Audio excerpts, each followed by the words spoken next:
Success education hub. The success education hub में आपका स्वागत है। आज हम लोग ज्योग्राफी के रिगार्डिंग हम लोग 151 से लेकर के 200 नंबर क्वेश्चन तक आज देखने वाले हैं। 50 क्वेश्चन का सेट है, जो कि जितने भी क्वेश्चन है वो देख सकते हैं कि किसी न किसी एग्जाम्स में पूछा गया है। मैक्सिमम क्वेश्चन बीपीएससी और यूपीएससी, यूपीपीसीएस इन सभी एग्जाम में, यानी कि पीसीएस एग्जाम में पूछा गया क्वेश्चन है। तो मैं आपको बता दूं कि बीपीएससी टीआरई का जो एग्ज़ाम होने वाला है, इसके रिगार्डिंग यह बहुत ही इम्पॉर्टेंट क्वेश्चन का सीरीज है, क्योंकि मैक्सिमम क्वेश्चन आपको इसी सेट से देखने को मिल जाएगा। मैं जितना करवा रहा हूँ उतना ही आप करके जाएं, इससे बाहर आपको एक भी क्वेश्चन देखने को नहीं मिलेगा। तो चलते हैं हम लोग देर न करते हुए सेट की तरफ। चलिए, तो पहला क्वेश्चन क्या कहता है, यानी कि 151 नंबर क्वेश्चन आपका कहता है, अपने परिक्रमा पथ में पृथ्वी लगभग किस माध्य वेग से सूर्य के चक्कर लगाती है। तो वह जो माध्य वेग है वह है 30 किलोमीटर का। तो पहला क्वेश्चन का आंसर क्या हो जाएगा, ऑप्शन नंबर बी, 30 किलोमीटर के माध्य वेग से पृथ्वी सूर्य के चारों ओर चक्कर लगाती है। उसके बाद देखिएगा 152 नंबर क्वेश्चन क्या कहता है, सूर्य और पृथ्वी के बीच में औसत दूरी लगभग कितने किलोमीटर की है। तो यह जो है 150 × 10⁻6 किलोमीटर की औसत दूरी है। कितना किलोमीटर है, 150 × 10⁻6 किलोमीटर। चलिए अगला हम देखते हैं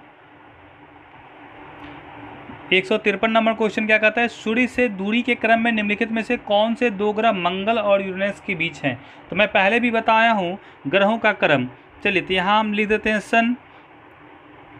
अब यहाँ से देखिएगा बुध, शुक्र, पृथ्वी, मंगल, बृहस्पति, शनि, यूरेनस, नेपच्यून और प्लूटो को ग्रह की श्रेणी से हटा दिया है। यानी कि बुध, शुक्र, पृथ्वी, मंगल, बृहस्पति, उसके बाद शनि, उसके बाद अरुण और वरुण। यूरेनस और प्लूटो को अरुण और वरुण भी कहते हैं। तो आप देख सकते हैं कि कौन सा कह रहा है, मंगल और यूरेनस के बीच, यानी कि मंगल और यूरेनस के बीच ये यूरेनस है, तो आपका हो जाएगा बृहस्पति और शनि। तो ऑप्शन नंबर आप लेके चलिएगा B, option number B is right answer. उसके बाद देखेंगे हम लोग, चलिए 54 नंबर क्वेश्चन में कुछ एरर है, तो हम लोग चलते हैं 55 नंबर पर सीधे सीधे हम लोग 55 नंबर क्वेश्चन पे चलेंगे। तो 55 नंबर क्वेश्चन क्या कहता है, देखिएगा, सर्वाधिक उत्तरी दक्षिणी अक्षांशीय लंबाई एवं सीमा वाला देश, यानी कि उत्तर से दक्षिण लंबाई वाला देश जो है, हम लोग जैसे इंडिया का मैप बनाते हैं तो इंडिया को हम लोग इस तरीके से बनाते हैं, और यहाँ से ये जो है उत्तरी और दक्षिणी लंबाई होती है। तो उसी तरीके से उत्तरी और दक्षिणी लंबाई वाला देश जो है, सो वो कौन सा है, चिली। चिली सबसे अधिक उत्तरी और दक्षिणी लंबाई सीमा वाला देश कहलाता है। उसके बाद हम लोग चलते हैं 56वां नंबर क्वेश्चन। 156 क्या कहता है, वैज्ञानिक जिन्होंने सर्वप्रथम खोज की कि पृथ्वी सूर्य के चारों ओर घूमती है, वह कौन से वैज्ञानिक थे जिन्होंने बताया था कि पृथ्वी सूर्य के चारों ओर घूमती है। तो वह थे कॉपरनिकस। कॉपरनिकस ने ही सर्वप्रथम बताया कि पृथ्वी सूर्य बीच में है और इसके चारों ओर पृथ्वी चक्कर लगाती है। इसके चारों ओर क्या करती है, पृथ्वी चक्कर लगाती है। चलिए अगला क्वेश्चन हम लोग देखेंगे 157 नंबर क्वेश्चन क्या कहता है, निम्नलिखित में से कौन सा सौर मंडल का भाग नहीं है। तो सौर मंडल का भाग नहीं है निहारिका। क्यों, क्योंकि क्षुद्र ग्रह जो होता है वह मंगल और बृहस्पति के बीच में पाया जाता है। धूमकेतु बुध और सूर्य और बुध के बीच में धूमकेतु पाया जाता है। ग्रह तो सारे ग्रह सौरमंडल के भाग हैं ही, तो केवल और केवल निहारिका जो हो जाएगा, इसका राइट आंसर हो जाएगा ऑप्शन नंबर डी। देख सकते हैं आप 53 और 55 बीपीएससी प्री में पूछे हुए हैं, यानी कि यह क्वेश्चन आपके एग्जाम के दृष्टिकोण से बहुत ही इंपॉर्टेंट हो जाता है, क्योंकि हाल फिलहाल में 53वां और 55वां बीपीएससी का एग्जाम हुआ है। चलिए अगला क्वेश्चन देखिएगा, दक्षिणी गोलार्ध में सबसे बड़ा दिन सबसे बड़ा दिन कब होता है। तो यह जो होता है आपका दक्षिणी गोलार्ध में सबसे बड़ा दिन वह 22 दिसंबर को होता है। कब होता है, 22 दिसंबर को सबसे बड़ा दिन होता है दक्षिणी गोलार्ध में। यह भी देख सकते हैं 48वीं और 52वें बीपीएससी प्री में पूछे हुए क्वेश्चन है। अभी हम जितने भी क्वेश्चन को लेकर के आए हैं सबके सब बीपीएससी का क्वेश्चन ही है। देखिएगा अगला क्वेश्चन कहता है, सूर्य ग्रहण तब होता है, कब होता है सूर्य ग्रहण। सूर्य को ग्रहण करना है, यानी कि सूर्य को पृथ्वी पर नहीं दिखना है। हम लोग जिस अर्थ पे रहते हैं तो नहीं दिखना है। ग्रहण का मतलब होता है नहीं दिखना। तो जब इसके बीच में चंद्रमा आ जाएगा, मून आ जाएगा तो नहीं दिखेगा। यानी कि हम लिख सकते हैं कि चंद्रमा जब बीच में हो, क्या हो, चंद्रमा कहाँ हो, बीच में। यानी कि option number A is right answer हो जाएगा आपका। दूसरा देखिएगा, अगला क्वेश्चन है, ग्रह जिसका कोई उपग्रह नहीं है तो बुध के कोई भी उपग्रह नहीं होते हैं। यह भी देख सकते हैं 42वां और 44वां बीपीएससी में पूछे हुए क्वेश्चन है कि बुध के कोई भी उपग्रह नहीं होते हैं। चलिए, इवनिंग स्टार किस ग्रह को कहते हैं? इवनिंग स्टार किस ग्रह को कहते हैं? यानी कि शाम का तारा। शाम का तारा किसको कहते हैं? शुक्र को। भोर का तारा किसको कहते हैं? तो यह भी शुक्र। शाम का तारा, भोर का तारा, चमकीला तारा, ये सब क्या है? सॉरी, तारा नहीं, ग्रह। शाम का ग्रह, यानी कि इसको इवनिंग स्टार के नाम से भी जानते हैं। शाम का तारा, भोर का तारा और सबसे चमकीला ग्रह कौन सा है? शुक्र है। चलिए अगला क्वेश्चन हम लोग देखते हैं, यूरेनस सूर्य के चारों ओर एक परिक्रमा में कितना समय लेता है? तो यूरेनस जो है सूर्य के चारों ओर परिक्रमा करने में लगभग 84 वर्ष का समय लेता है। कितने वर्ष का समय लेता है? 84 वर्ष का समय लेता है। देख सकते हैं, यह भी क्वेश्चन पूछे हुए हैं। चलिए अगला क्वेश्चन देखिएगा, हमारे अंतरिक्ष में कितने तारामंडल हैं? तो हमारे अंतरिक्ष में जो तारामंडल की संख्या वो 88 है। कितनी है तारामंडल? 88। चलिए अगला क्वेश्चन हम लोग देखेंगे, शनि सूर्य के चारों ओर एक चक्कर लगाने में कितना समय लेता है? यानी कि शनि ग्रह जो है वह सूर्य के चारों ओर चक्कर लगाने में 29.5 वर्ष का समय लेता है। कितने वर्ष का समय लेता है? 29.5 वर्ष का समय लेता है। अगला क्वेश्चन हम लोग देखेंगे, 165 नंबर क्वेश्चन क्या कहता है, किसी स्थान का मानक समय निर्धारित करने का आधार क्या होता है? तो उसका जो आधार होता है वह होता है प्रधान मध्याह्न रेखा। प्रधान मध्याह्न रेखा से ही हम किसी भी स्थान का समय का निर्धारण करते हैं। अगला क्वेश्चन देखते हैं हम लोग। अगला क्वेश्चन है, सूर्य के प्रकाश को धरती तक पहुंचने में लगने वाले समय लगभग कितने हैं? तो 8.5 मिनट के आसपास, 8 मिनट 33 सेकेंड के आसपास लगता है। अप्रॉक्स 8.5 मिनट हम मान सकते हैं कि 8.5 मिनट का समय लगता है। उसके बाद अगला क्वेश्चन देखिएगा, जिस तारामंडल के तारे ध्रुव की ओर संकेत करते हैं वह कौन होते हैं? सप्तर्षि तारामंडल जो होता है उसके तारे ध्रुव की ओर संकेत करते हैं। चलिए अगला क्वेश्चन हम लोग देखेंगे, और ये 168 नंबर क्वेश्चन क्या कहता है कि पृथ्वी को सूर्य की परिक्रमा करने में लगते हैं लगभग कितने दिन लगते हैं? तो 365.25 दिन। क्यों? इसका रीज़न है कि देखिए, देखते होंगे आप लोग कि 3 वर्षों के बाद जाकर के एक दिन बढ़ जाता है। यानी कि यही जो 0.25 डे 0.25 डे प्रत्येक वर्ष बढ़ते जाता है, वही चौथा वर्ष में जाकर के एक दिन पूरा के पूरा बन जाता है। तो इसी से लीप ईयर बनता है। तो हम लोग इससे भी याद रखेंगे, क्यों? क्योंकि लीप ईयर 4 वर्षों पे बनता है। तो 4 वर्ष में कितना कितना दिन बढ़ेगा? 365 ऐसे होता है। लीप ईयर 366 हो जाता है। तो 365 से 1 बढ़ाना है 4 वर्ष में, तो 0.2525 बढ़ेगा, यानी कि 365.25। चलिए अगला देखिएगा, सौर मंडल का सर्वाधिक गर्म ग्रह कौन सा है? तो सौर मंडल का सर्वाधिक गर्म ग्रह शुक्र है। बुध भले ही सूर्य के नज़दीक है लेकिन सबसे गर्म ग्रह कौन सा होता है? शुक्र। क्यों? इसका रीज़न है कि शुक्र पर सबसे अधिक CO2 की मात्रा है और CO2 गर्मी के लिए सबसे उत्तम माना जाता है। चलिए अगला हम लोग देखते हैं, सौर मंडल का सबसे बड़ा ग्रह कौन सा है? तो वह बृहस्पति है। सबसे छोटा ग्रह कौन सा है? तो बुध है। ठीक है। चलिए अगला क्वेश्चन हम लोग देखेंगे, हमारी आकाश गंगा के केंद्र की ओर परिक्रमा करने में सूर्य को लगभग कितना समय लगता है? यानी कि हमारी आकाश गंगा का जो परिक्रमा करता है सूर्य, उसको कितना समय लगता है? तो यह जो समय लगता है लगभग यह होता है आपका 25 करोड़ वर्ष। कितना? लगभग 25 करोड़ वर्ष का समय सूर्य की परिक्रमा करने में लगता है। उसके बाद देखिए 72 नंबर, वर्ष दीर्घतम होता है कहाँ पर? तो वर्ष दीर्घतम होता है, ऐसे तो प्लूटो पर होता था, लेकिन प्लूटो को क्या किया गया? ग्रह की श्रेणी से हटा दिया गया है। तो अब कहाँ पर हम लोग करेंगे? नेपच्यून पर। कहाँ करेंगे? राइट आंसर क्या हो जाएगा? नेपच्यून पर। लेकिन 39वां BPSC के समय जो था वो 2006 से पहले की बात है, तो उस समय क्या था, प्लूटो भी ग्रह की श्रेणी में था, तो उस समय प्लूटो आंसर सही था। लेकिन अब हम जब वर्तमान में देंगे तो हम लोग क्या टिक आउट करेंगे, नेपच्यून पर। चलिए 73 नंबर क्वेश्चन देखते हैं। समुद्र तल पर पृथ्वी के केंद्र से सबसे निकट स्थान कौन सा होता है, तो उत्तरी ध्रुव होता है। कौन सा होता है, उत्तरी ध्रुव समुद्र तल के सबसे नज़दीक है। उसके बाद देखिएगा 74 नंबर, निम्नलिखित में से किसके किनारे मध्य की औसत दूरी एक खगोलीय इकाई है। एक खगोलीय इकाई क्या होता है, पृथ्वी और सूर्य के बीच की दूरी को हम लोग क्या कहते हैं, खगोलीय यूनिट कहते हैं। उसके बाद अगला क्वेश्चन देखिए 175 नंबर क्या कहता है, उस प्रथम ग्रह का नाम क्या है जिसके बारे में शोध ने बताया कि वहाँ 2 सूर्योदय होते हैं, तो वो है केपलर 16। केपलर 16। अगला चलिएगा 176 नंबर क्वेश्चन क्या कहता है, निम्न में से कौन सा भारी पिंड सायंकाल रात्रि में आकाश में सबसे अधिक चमकता है, तो सबसे अधिक चमकीला तारा कौन होता है, शुक्र। तो यानी कि सबसे अधिक चमकेगा कौन, शुक्र। चलिए अगला क्वेश्चन देखिएगा 177, निम्न में से कौन सा सौरमंडल के वैक्यूम क्लीनर की भांति कार्य करता है, तो बृहस्पति।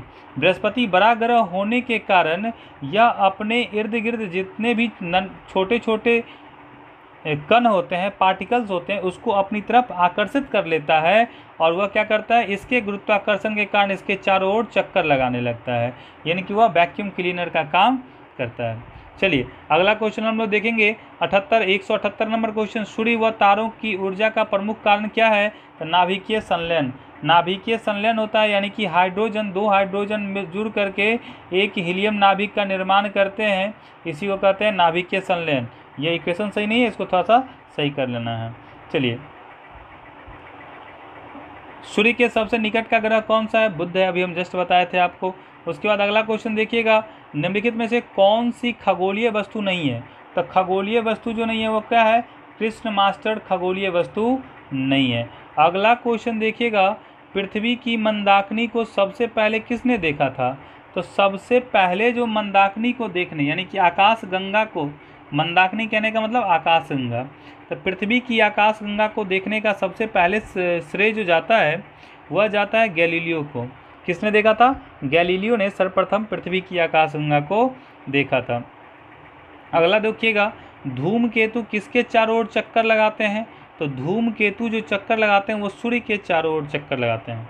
ठीक है, किसके चारों ओर चक्कर लगाते हैं, सूर्य के चारों ओर चक्कर लगाते हैं। सूर्य और बुध के बीच धूमकेतु रहता है। जलवाष्प और वायु के वो कण, मिश्रित कण होते हैं। चलिए पल्सर क्या होते हैं, तो पल्सर जो होता है तेज़ी से घूमने वाले तारा है। पल्सर क्या है, तेज़ी से घूमने वाला एक तारा है। उसके बाद देखिएगा, सौर प्रणाली में 4 सबसे बड़े ग्रहों का क्रम कौन सा है, तो सबसे बड़ा बृहस्पति, तब फिर शनि, तब अरुण, तब वरुण, यानी कि यही हो जाएगा राइट आंसर, यानी कि ऑप्शन नंबर सी।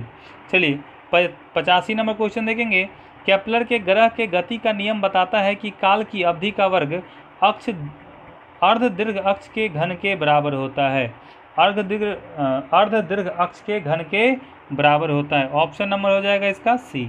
चलिए 86 नंबर क्वेश्चन देखेंगे, निम्नलिखित में से कौन सा बृहस्पति का उपग्रह नहीं है, तो बृहस्पति का उपग्रह यूरोपा, कैलिस्टो, गनीमेड, ये सब बृहस्पति का उपग्रह है, लेकिन फोबोस और डिमोस ये मंगल के उपग्रह हैं। किसके उपग्रह हैं, मंगल के। कौन, फोबोस एवं डिमोस। फोबोस एवं डिमोस किसके उपग्रह हैं, मंगल के उपग्रह हैं, दोनों के दोनों। चलिए तो यानी कि ऑप्शन नंबर डी आपका सही आंसर हो जाएगा। उसके बाद देखिए 87 नंबर क्वेश्चन क्या कहता है, बृहस्पति का द्रव्यमान लगभग होता है, तो बृहस्पति का द्रव्यमान जो होता है सूर्य के द्रव्यमान का लगभग 100वां भाग है। कितना भाग है, 100वां भाग होता है।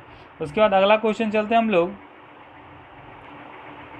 88 नंबर क्वेश्चन। देखिए कितना एग्जाम में पूछे हुए, SSC, CAPF SI, CISF ASI, DPSI 2015, यानी कि इतने सारे एग्जाम्स में ये पूछे हुए हैं।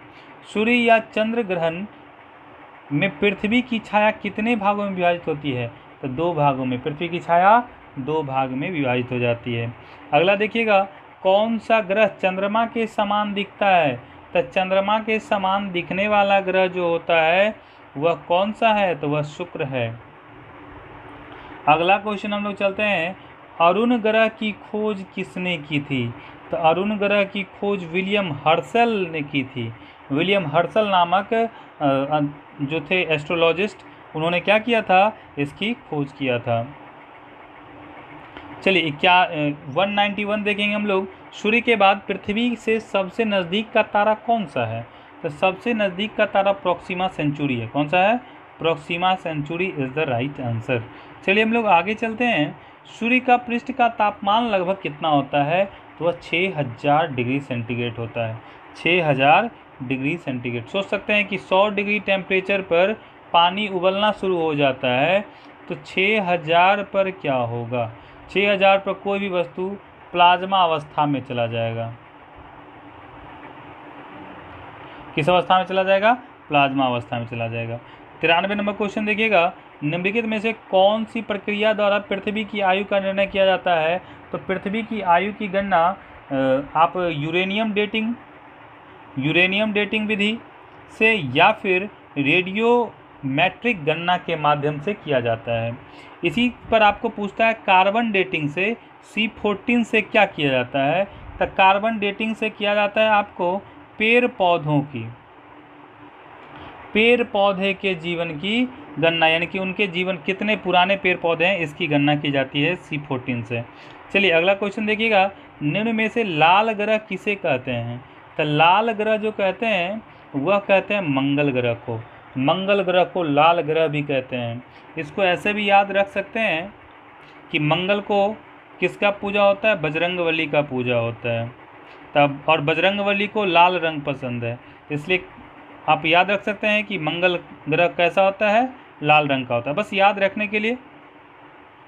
चलिए अगला देखिएगा। 195 नंबर क्वेश्चन क्या कहता है? निम्नलिखित में से कौन से क्षेत्र में मिडनाइट सूर्य दिखाई देता है? इनकी मध्य रात्रि का सूर्य जो है किस क्षेत्र में दिखाई देता है? तो आर्कटिक और अंटार्कटिका के क्षेत्र में मध्य रात्रि सूर्य भी दिखाई देता है। कहाँ पे? आर्कटिक और अंटार्कटिका के क्षेत्र में। 196 देखिएगा। कौन से मैसेंजर उपग्रह को नासा द्वारा अध्ययन के लिए लॉन्च किया गया था? तो बुध को। थोड़ा सा मैसेंजर के बारे में जान ले। मैसेंजर है क्या चीज़?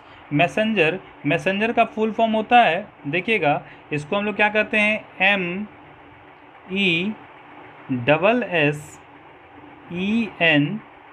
MESSENGER, मैसेंजर हो गया। तो मैसेंजर का मतलब होता है मरकरी। उसके बाद मरकरी सरफेस, ME से मरकरी सरफेस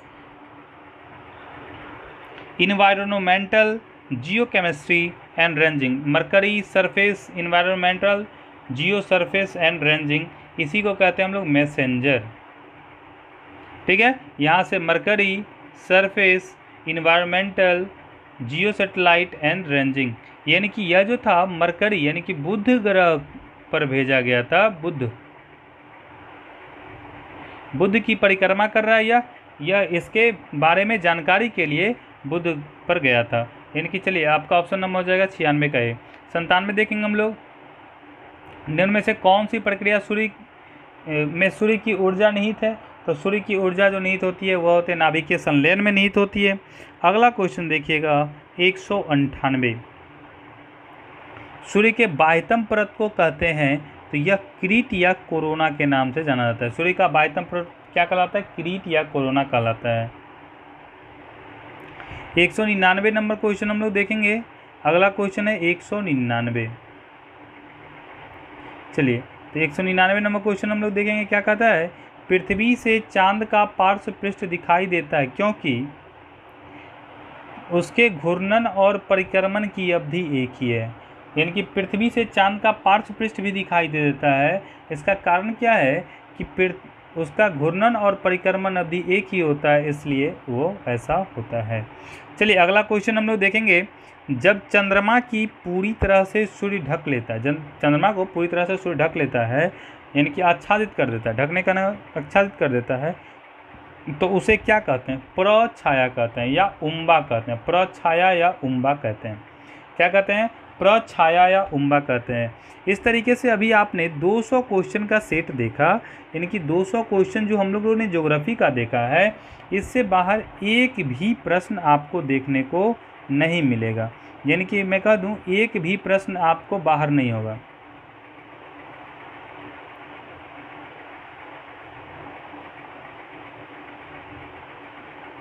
बाहर नहीं रहेगा। इतना से ही आपको सारा के सारा क्वेश्चन एग्जाम में देखने को मिल जाएगा। इसलिए मैं बार बार कहता हूँ कि वीडियो को ज़रूर से ज़रूर देखें, और साथ ही साथ क्योंकि अब सारा प्रीवियस ईयर क्वेश्चन है और बीपीएससी प्रीवियस ईयर क्वेश्चन को हर बार रिपीट करती है।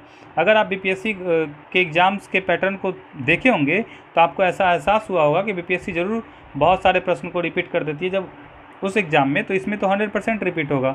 इसलिए आप लोग अपने दोस्तों को भी भेजें और साथ साथ खुद भी 1 से 2 बार देखें ताकि आपको सारा के सारा क्वेश्चन याद हो जाए। बहुत बहुत धन्यवाद। अगर आप नए हैं तो चैनल को लाइक कर दें, सब्सक्राइब कर दें और बेल आइकन को दबा दें। बहुत बहुत धन्यवाद।